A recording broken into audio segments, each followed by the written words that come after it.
Economic development. Oh, how the prospects dance in the imagination.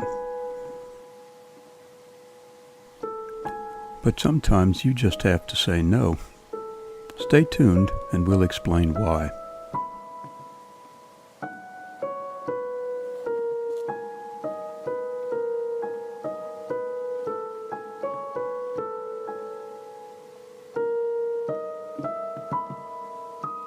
Hi, I'm Tom Olivier for ASAP. Thanks for watching.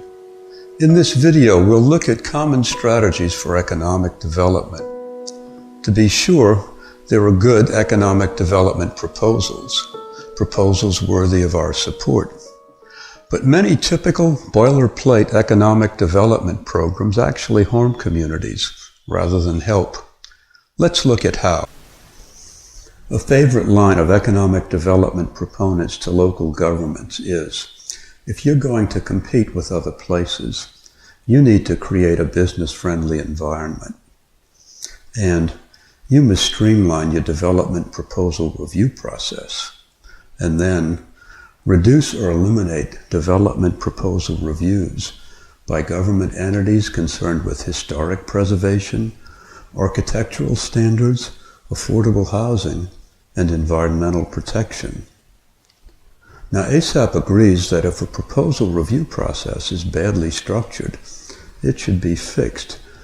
But given that these reviews are designed to protect social and environmental values not protected in market processes, in some form these kinds of reviews need to be kept in place. Another favorite demand of proponents of economic development is local governments should assure existence of a large pool of low-cost land suitable for businesses to build on. In communities surrounded by open spaces, this usually means extending designated development areas and designating currently rural properties for developed uses. Owners of rural properties newly designated for development can become multimillionaires in an instant. So there frequently is a strong constituency for rural to developed use conversions. Indeed, foresighted developers often buy undeveloped rural land with the hope that the land will someday be available for profitable residential and commercial construction. But we know from the ASAP local growth video and through individual experience that developing a community's open spaces qualitatively alters communities, frequently for the worse. And open spaces are in short supply on the planet and need to be protected if we're to return to sustainability. Another favorite tactic, something of a holy grail in economic development, is the luring of an existing large outside company to relocate into the community seeking economic expansion. Snaring such a company is touted as providing good new jobs, much needed additions to the tax base, and a combination of economic and population growth that we're to assume is good. But there are problems and risks in luring a large company to move into your community. First, when companies move, they often bring many of their employees with them. In addition, job seekers from other areas may move to the destination community of the relocated company in hopes of getting good new jobs. Prior residents of the destination community may thus fill only a minority of positions in the relocated company. Second, the added revenues to local governments from relocated companies often don't cover the costs of required new infrastructure and costs of educating children of company employees who relocate with the company.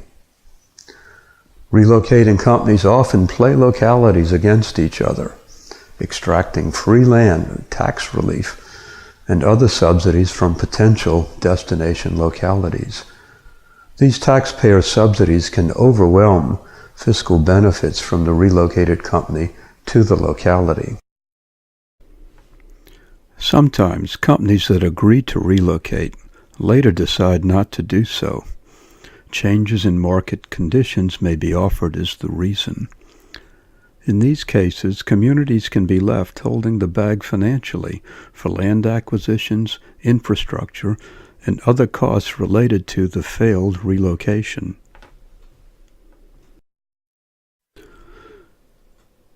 In 2012, the New York Times reviewed government incentives to businesses and the downsides to local governments in these arrangements. The review estimated that in Virginia, where ASAP is based, 8 cents of every state budget dollar was spent on incentive programs.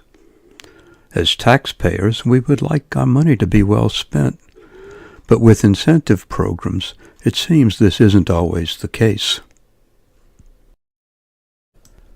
The Virginia Economic Development Partnership, VEDP, is the state's primary economic development agency.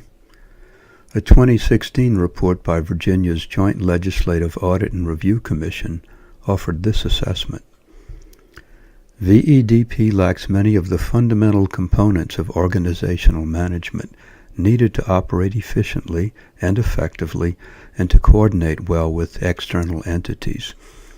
Key elements missing from VEDP's operations include a deliberate strategy to meet its statutory responsibilities, adequate operational guidance for staff to carry out their job responsibilities, effective accountability mechanisms, useful performance measures, reliable data upon which to evaluate performance, and effective coordination with external partners.